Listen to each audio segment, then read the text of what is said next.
Hello everyone, welcome back to our channel be a learner. हमने class 12th की business studies का chapter number 5 that is organizing वो start किया था, जिसमें कि हमने कंप्लीट कर लिया था meaning of organizing, characteristics of organizing, objective of organization. साथ ही साथ हमने देखा था कि उसकी ऑर्गेनाइजिंग के प्रोसेस के स्टेप्स क्या होते हैं, और फिर लास्ट में हमने देखा था प्रिंसिपल ऑफ ऑर्गेनाइजेशन, जिसमें कि हमने 14 प्रिंसिपल को कंप्लीट किया था।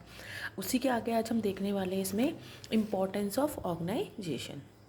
तो वीडियो स्टार्ट करते हैं, जिसमें कि फर्स्ट इसका हेडिंग है benefit of specialization. In organizing the work is divided into parts and different person are assigned different activities. ये हमने प्रिंसिपल में भी पढ़ा था, और साथ ही साथ इसकी इम्पॉर्टेंट कैरेक्टरिस्टिक्स में पढ़ा था कि जो भी हमारा ऑर्गेनाइजिंग में क्या होता है, जितनी भी हमारी बिजनेस या फॉर्म में जो हमारी एक्टिविटीज़ होती है, पहले उनको एक पार्ट्स में तोड़ा जाता है, डिफरेंट पार्ट्स में उनको डिवाइड किया जाता है, फिर उस डिफरेंट पार्ट्स को डिपार्टमेंट में या उनकी एक्टिविटीज़ के अकॉर्डिंग डिपार्टमेंट में रखा जाता है। It brings specialization in work, जिससे कि उनके स्पेशलाइजेशन यानी किसी वर्क में स्पेशलिस्ट होने में उनको क्या करता है, मदद कर देता है। One person will taking up the same task repetitively and this will improve his her efficiency and productivity. जब एक आदमी एक ही कार्य को रिपीटली बार बार करता है तो उसकी क्या होता है, इससे उसकी एफिशिएंसी, दक्षता में इम्प्रूवमेंट होती है, उत्पादकता या प्रोडक्टिविटी में भी इम्प्रूवमेंट हो जाती है। Due to the division of work, the assignment of work as per the qualification of persons will be lead to specialization. जब हम वर्क का वितरण करते हैं, डिवीज़न करते हैं, और जो वर्क को असाइन करते हैं कि कौन सा पर्सन कौन सा कार्य करेगा, तो वो क्वालिफिकेशन के आधार पर होता है, जिससे कि वो एक अपने कार्य में क्या होते हैं, स्पेशलिस्ट बन जाते हैं। नेक्स्ट हमारा इंपॉर्टेंस है clarity in working relationship. In the organization structure, the placement of persons at different jobs is done and the authority and responsibility assigned is clearly defined. अब ऑर्गेनाइजेशन स्ट्रक्चर, जो हमारा संगठनात्मक जो संरचना होती है, वो पर्सन के जॉब्स के द्वारा होती है, और जो वहाँ की अथॉरिटी, अधिकार और दायित्व जो होते हैं वो क्लियरली डिफाइन किए जाते हैं। Each manager knows to whom he can order और from whom he has to get instruction। हर एक मैनेजर को ये पता होता है कि उसको किसको ऑर्डर देने हैं और किसके द्वारा और इंस्ट्रक्शन प्राप्त करने हैं। The superior subordinate relation is clearly defined in the organization. वहाँ के सुपीरियर और सबॉर्डिनेट के बीच का जो संबंध होता है वो क्लियरली डिफाइंड होता है।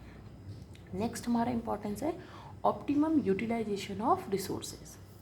The work of every person is clearly defined and there is no scope for overlapping and duplication of activities। जब हर एक व्यक्ति को अपना कार्य जो है कि अच्छे से पता होता है, तो उससे क्या होता है, एक विस्तार बढ़ जाता है, और ओवरलैपिंग मतलब अधिक कार्य की अधिकता और डुप्लीकेशन की एक्टिविटीज़, जो अगर हम गतिविधि कर रहे हैं उसका कोई डुप्लीकेट ना हो, इसकी उसमें क्या होता है, स्कोप उसका वो कम हो जाता है। This will help in avoiding wastage of resources. और इससे क्या होता है, जो हमारे संसाधन होते हैं उसका वेस्टेज भी क्या होता है, कम हो जाता है। And effective distribution of work will also ensures that every activity is done well in time and making best use of resources. एक प्रभावशाली जब वर्क का वितरण किया जाता है, तो वो सुनिश्चित करता है कि हर एक एक्टिविटी क्या हो, अच्छे से टाइम पर पूरी हो, और जो रिसोर्सेज हमारे अवेलेबल हैं हमारे फॉर्म में, उसका हम बहुत अच्छे से यूज़ कर सकें। नेक्स्ट हमारा इंपॉर्टेंस है expansion and growth. Area and activities of a business grow if it has a well knit organization. हमारे जो बिज़नेस क्या है, अच्छे से ग्रोथ तभी करेगा जब उसके जो एरिया और जो उसकी गतिविधियां हैं वो बिल्कुल सुव्यवस्थित ढंग से होगी। There will be a need for employing more persons whenever expansion and diversification take place. जब भी हमारे बिजनेस में एक्सपेंशन होता है, विस्तार होता है, या डाइवर्सिफिकेशन होता है, या विविधता होती है, तो उसमें हमें क्या ज़रूरत पड़ जाती है, अधिक से ज़्यादा अधिक लोगों को एम्प्लॉयमेंट देना। A flexible organizational structure will enable the employment of more persons without disturbing the work। एक लचीला संगठनात्मक संरचना क्या करता है, सुनिश्चित करता है कि हम ज़्यादा से ज़्यादा लोगों को एम्प्लॉयमेंट दे सकें विदाउट डिस्टर्बिंग द वर्क को ख़राब किए बिना। Additional activities will not put any strain on the management. कोई भी अधिक जो गतिविधियाँ होती हैं वो हमारे मैनेजमेंट में कोई भी उसका प्रभाव या दबाव नहीं डालती हैं। नेक्स्ट हमारा इम्पोर्टेंस है adaption to change. Organizing helps in adaption to change when business environment change. जब भी हमारा बिजनेस का इन्वायरमेंट चेंज होता है तो ऑर्गेनाइजिंग हेल्प करता है कि बिजनेस हमारा उस चेंज को अडेप्ट कर सके easily. The organization structure may be modified to accommodate changes.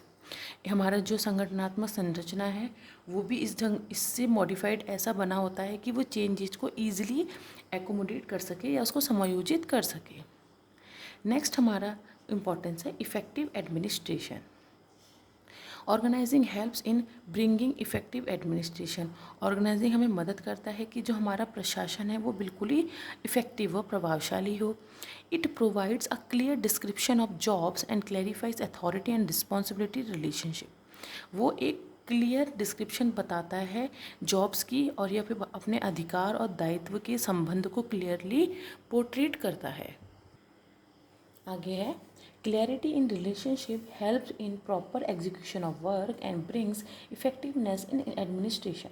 जब संबंध में क्लैरिटी होगी तो उससे क्या होगा, हमारे जो वर्क का एग्जीक्यूशन होगा बिल्कुल ही अच्छे ढंग से होगा और प्रशासन में क्या होगी, एक इफेक्टिवनेस आ जाएगी। नेक्स्ट हमारा इंपॉर्टेंस है helps in administration. An organization provide sound foundation for effective managerial control. Organization क्या देता है हमें, एक साउंड फाउंडेशन, मतलब ऐसा आधार, बिल्कुल अच्छा आधार जिससे कि मैनेजरियल कंट्रोल हमारा इफेक्टिव हो सके। Various managerial function will be effectively performed with the help of an organization. जितने भी हमारे मैनेजरियल फंक्शन होते हैं वो इफेक्टिवली प्रभावशाली ढंग से परफॉर्म कर सकते हैं, किसके साथ, with the help of an organization. The functions like coordination and control require a proper division of various functions and their assignment to suitable person. Coordination और कंट्रोल जैसे जो कार्य हैं उनके लिए ज़रूरी क्या है कि फंक्शन का प्रॉपर डिवीज़न हो सके और सुटेबल पर्सन के पास एक सुटेबल जॉब जा सके। नेक्स्ट हमारा इंपॉर्टेंस है easy coordination. Every enterprise has a number of departments and section. हर एक जो उद्यम होता है उसके अपने अपने नंबर ऑफ डिपार्टमेंट्स होते हैं और उनके कुछ सेक्शंस होते हैं। They are assign different duties for achieving business objectives.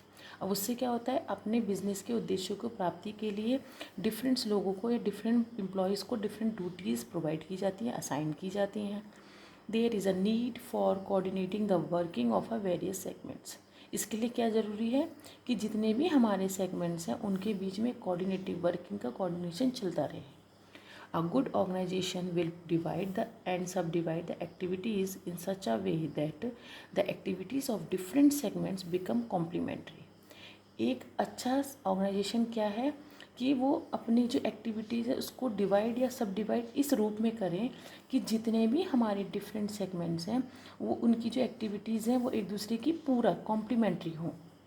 This will bring an automatic coordination in the business. इससे क्या होगा, एक हमारे बिजनेस में ऑटोमेटिक अपने आप ही एक कोऑर्डिनेशन क्रिएट हो जाएगा। नेक्स्ट हमारा इंपॉर्टेंस है encourages initiatives. A good organizational structure will provide sufficient scope for taking initiative. एक अच्छा जो संगठनात्मक संरचना होती है वो एक स्कोप या विस्तार पैदा कर देता है एक अच्छे इनिशिएटिव या वेजेस के लिए। Persons are allowed to try new ideas for improving upon their work. यहाँ पे पर्सन को अलाउ होता है कि वो नए नए जो आइडियाज़ हैं उनको यूज़ करें जिससे कि जो उनका वर्क है वो उसमें इम्प्रूवमेंट हो सके। The policies and procedure are laid down for the guidance of managerial person. जो भी हमारी नीति और जो प्रोसीजर होते हैं वो मैनेजरियल के लिए एक तरीके से गाइडेंस प्रोवाइड करते हैं, but within these limits people are given freedom to show their talent.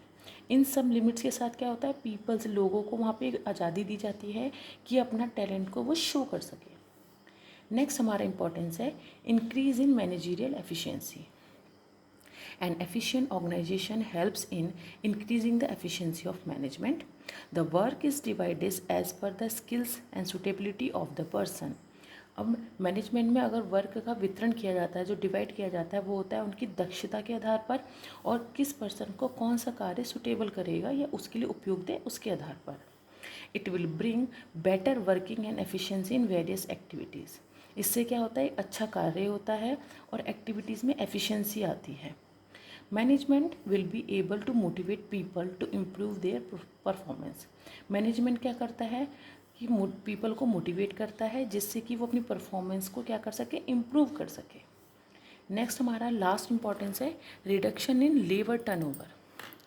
When workers are satisfied with their work and activities are taken up as per plans, there will be a reduction in labor turnover. जब जो workers होते हैं वो अपने कार्य के साथ संतुष्ट होते हैं और जो एक्टिविटीज़ होती हैं वो प्लान के अकॉर्डिंग चलती हैं, तो उससे क्या होता है, लेबर टर्नओवर में क्या होता है, रिडक्शन यानी कि डिक्रीजमेंट आ जाता है। People leave an organization if they are not happy with the working conditions and an unnecessary interference in their work. लोग क्या करते हैं, ऑर्गेनाइजेशन को छोड़ देते हैं जब वो अपने कार्य के साथ संतुष्ट नहीं होते हैं और कोई अननेसेसरी अनावश्यकता की तरीके से इंटरफेरेंस किया जाता है उनके कार्य में, तब भी वो ऑर्गेनाइजेशन को छोड़ देते हैं। तो ये था हमारा आज का वीडियो जिसमें कि हमने देखा है importance of organizing, detail explanation के साथ देखा है। इसका वीडियो मेरे चैनल पे अपलोड कर दूँगी, आप चैनल को विजिट कीजिए, वीडियो देखिए, पसंद आया तो लाइक शेयर एंड सब्सक्राइब कीजिएगा for the next upcoming videos के लिए। Thank you.